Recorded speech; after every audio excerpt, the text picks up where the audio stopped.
le sacré se rapporte toujours à autre chose que lui-même.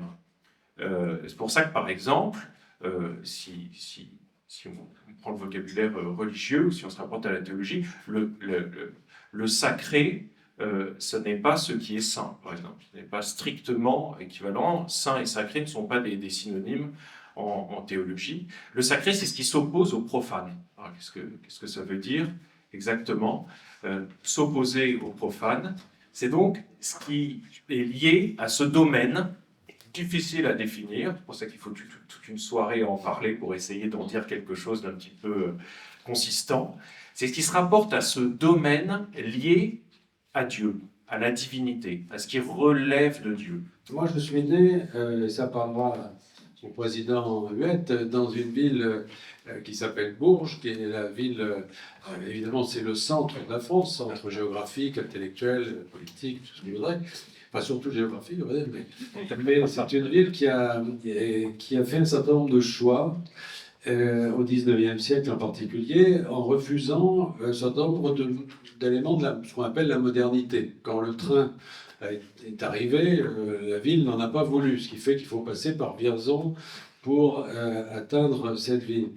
Quand Michelin s'est installé, on lui a dit d'aller faire ses cochonneries ailleurs. Ils sont allés dans une ville voisine, et donc privant la ville d'autant de ressources. Alors ça, c'est évidemment le côté négatif, mais il en est ressorti des choses positives, et notamment le caractère intact des monuments et de ce qu'est la ville, qui, au fond, traduit encore aujourd'hui une présence extrêmement forte du passé. Et du passé à travers des rues, à travers des monuments, à travers des églises, et surtout à travers une cathédrale qui est disproportionnée par rapport à cette ville. Elle est plus grande que ne le voudrait cette ville. Elle est plus grande parce qu'à l'époque, dans les terres du roi de France, au fond, la Bourges était, bien qu'au centre, était à ce moment-là sur une frontière, et proclamée par la richesse, notamment de cette cathédrale, la puissance du roi de France et de l'Église de France. Donc cette cathédrale, moi je suis né au pied de cette cathédrale. Et j'ai eu, pour des raisons familiales, une enfance très solitaire, élevée par mes grands-parents pour la plus grande partie de mon enfance, qui étaient des gens âgés. De surcroît, mon grand-père revenait de camp de concentration. Il a passé 2 ans à Buchenwald avant de se retrouver ici à côté, au Lutetia, en rentrant. Et donc, au fond, dans cette vie immobile de l'enfance, déserte, très solitaire, le sacré, c'était le monde extérieur. C'est-à-dire, c'était la présence de cette cathédrale dans l'ombre de laquelle on vivait, puisque c'était vraiment le monument que je voyais de ma chambre, si vous voulez, dont j'entendais le bourdon, etc. Et cette dimension très mystérieuse, c'est pour ça qu'à la définition qu'a donnée Jean de Saint-Chéron, je voudrais ajouter cette dimension de mystère. Il y a dans le sacré, pour moi, dès l'origine, si vous voulez, à la fois la promesse du monde extérieur, donc c'est une sorte de, peut-être ça produit une sorte d'élan pour aller voir ce qu'il y a de l'autre côté, si je puis dire, et puis cette tonalité de mystère. Mais mes grands-parents n'étaient pas très religieux. Mon grand-père avait perdu la foi, on peut dire, déjà pendant la guerre de 14, il était médecin, il avait participé à cette guerre de façon très brutale, puisqu'il s'était retrouvé médecin au front, etc. Il était même blessé. Puis ensuite, la déportation, il a été très éprouvé par tout ça.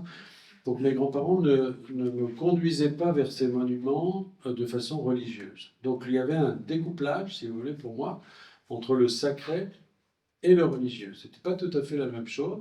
Le sacré prenait la forme des monuments, qui étaient à l'évidence des monuments d'ordre religieux, qui avaient été créés par la foi, qui avaient aussi été abîmés par la foi, puisque la cathédrale de Bourges porte les stigmates des guerres de religion qui ont été très violentes dans cette ville, et la plupart des statues des saints et des rois qui étaient sur les façades de la cathédrale ont été brisées à l'époque des guerres de religion. Donc le sacré, voilà, c'était une présence qui était inscrite, j'allais dire, dans la pierre, produite par la foi, mais une foi qui n'était pas forcément liturgique, c'est-à-dire traduite dans une liturgie.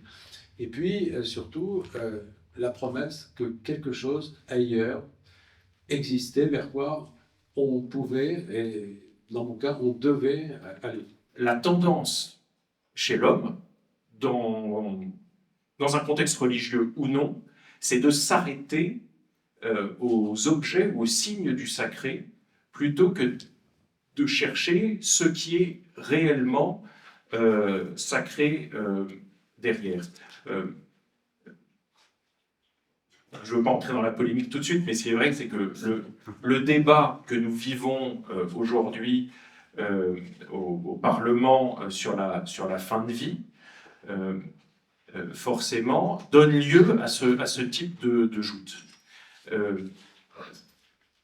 Certains, en particulier ceux qui sont favorables au texte sur la fin de vie, n'ont d'autre solution aujourd'hui, je l'ai encore entendu sur France Culture la semaine dernière à la radio, que d'affirmer que la vie humaine n'est pas sacrée. Parce que si elle est sacrée, on ne peut pas y toucher. Et donc, on en vient à assumer pleinement, au moins c'est la marque d'une certaine honnêteté intellectuelle, hein, de reconnaître qu'on assume que la vie humaine, par exemple, n'est pas sacrée. Alors là, moi je reconnais que devant ce genre d'affirmation, je n'ai plus d'argument. Savoir si la personne humaine est sacrée ou pas, elle est aujourd'hui centrale dans beaucoup de débats. Alors, vous avez parlé du débat sur la fin de vie, mais on pourrait aussi parler de l'écologie radicale et de l'antispécisme. J'ai écrit un livre là-dessus, d'ailleurs. À une époque où la France ne connaissait pas ça, nos écologistes, jusqu'à présent, ne rêvaient que d'être ministres. Enfin, c'était des gens assez inoffensifs, oui, normaux. Mais on s'est rendu compte quand même qu'il y avait derrière une littérature anti-humaniste très puissante, avec des gens qui considèrent que l'espèce humaine est l'ennemi de la nature et qu'en conséquence, tout est permis de cette façon, y compris la violence. Et l'antispécisme qui fait florès aujourd'hui, c'est ça. Donc moi, pour des raisons et par des voies très différentes, je suis totalement sur la même ligne que celle que vient d'exprimer Jean, c'est-à-dire que je suis en effet convaincu et prêt j'allais dire, à me battre pour ça, que la personne humaine est sacrée, c'est-à-dire qu'elle est singulière par rapport à toutes les autres espèces, pour ce qui est de la question écologique, et qu'elle est sacrée dans la mesure où on ne peut pas en faire ce qu'on veut. Après cette expérience qui a été vraiment très violente pour moi, je me suis rendu compte que c'était le contraire, au fond. Que les maladies étaient au fond les mêmes partout. Bon, même si, bon, bien sûr, il y a les maladies tropicales, il y a les maladies... Enfin, en gros, vous apprenez la médecine, vous pouvez vous en servir partout. Les maladies sont les mêmes partout. Ce qui change, c'est l'humain, justement. C'est la personne qui est là et qui porte cette maladie. Et mon intérêt, si vous voulez, à ce moment-là, c'est déplacer, d'une certaine façon, de l'intérêt technique du technicien qui cherche justement la petite bête, si je puis dire, à se spécialiser. Bon, et c'est très honorable. Hein. Je dois dire que j'ai vu un chirurgien tout à l'heure, j'étais très content que ce ne soit pas un poète hein, et que qui soit spécialisé dans les maladies. Mais moi, ça n'était pas ça qui m'intéressait. C'est tout à coup cette personne humaine qui était derrière, ou devant, d'une certaine manière, qui me paraissait plus importante, et c'est elle qui est sacrée. Et tant que vous êtes dans cette espèce de spécialité technique qui est celle qui fonde la loi actuelle, enfin, qui est en projet, c'est une loi de technocrates, mais de technocrates aussi de la médecine, c'est-à-dire de gens qui ne voient que la technicité, on peut ou pas soigner telle ou telle maladie, etc. Si vous en êtes là, effectivement, il n'y a rien de sacré. C'est de la mécanique, c'est du mécano, c'est de la chimie, c'est ce que vous voudrez. Si vous vous décentrez et que vous regardez la personne qui est devant vous, alors là, tout change. Et là, effectivement, il y a un incontournable, c'est-à-dire que vous êtes en face de quelqu'un de sacré, à l'égard duquel vous ne pouvez pas faire n'importe quoi et certainement pas déclarer sa mort.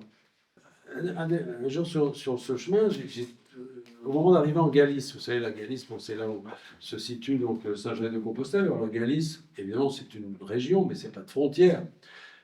Alors, je voyais un pèlerin qui marchait devant moi, comme ça, puis je l'ai rattrapé. Bon, attends un peu, marcher un peu plus vite. Bon, il y avait des grandes éoliennes, je savais. Et puis, le type s'arrête. Alors, je le rejoins, et je me rends compte qu'il s'était arrêté parce que sur le chemin, il y avait une trace, mais qui était faite, ça, avec la pointe du pied, si vous voulez, dans la poussière, comme ça.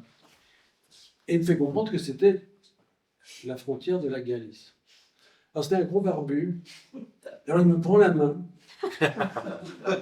Bon, ça n'en disait rien, parce que je ne parle pas espagnol, il parlait pas français. Et on a sauté à pieds joints par-dessus la ligne. Et puis, il m'a lâché la main, on est partis chacun de son côté. Et là, je me suis dit, un gros barbu qui vient, qui te prend par la main pour sauter une ligne à pieds joints, et toi, tu trouves ça normal. Voilà. Vraiment, t'as changé. T'as changé. Il y a quelque chose qui s'est passé. Et en effet, c'était cette espèce de dépouillement de toutes vos préventions, de tout ce qui pourrait vous paraître ridicule, machin, etc. Il n'y a plus tout ça. Il y a quelque chose d'autre. Et effectivement, c'est le moment où on peut accueillir, encore une fois, selon sa foi, parce que, encore une fois, tout dépend de qui vous êtes au départ. C'est pas ça qui va changer, forcément. Mais en tout cas, vous vivrez sans doute plus intensément les choses que vous avez en vous. Dans Compostelle, il y a quelque chose qui est plus grand que soi. Enfin, quand vous disiez, finalement, je suis attiré par ces 1000 ans d'histoire, ces pèlerins qui s'engouffrent sur ce chemin sans bien savoir pourquoi, mais il y a quelque chose de mystérieux, pour reprendre votre définition du sacré, mais de plus grand que nous, peut-être aussi, et devant quoi on s'incline. On est amené à s'incliner, on est amené à reconnaître la grandeur, la prééminence de quelque chose dont on ne perçoit pas tout, mais qui nous entraîne. Et ça, il me semble que c'est aussi une bonne définition du sacré, finalement. C'est que le sacré, c'est ce qui nous permet, ce sont les signes qui nous appellent à l'humilité. Ce sont des signes qui nous appellent à l'humilité, à reconnaître que quelque chose nous dépasse, et on ne s'arrête pas là, puisque ces choses nous appellent, en fait. Et nous appellent à quoi ? Précisément à nous dépasser nous-mêmes, peut-être, à sortir de nous-mêmes.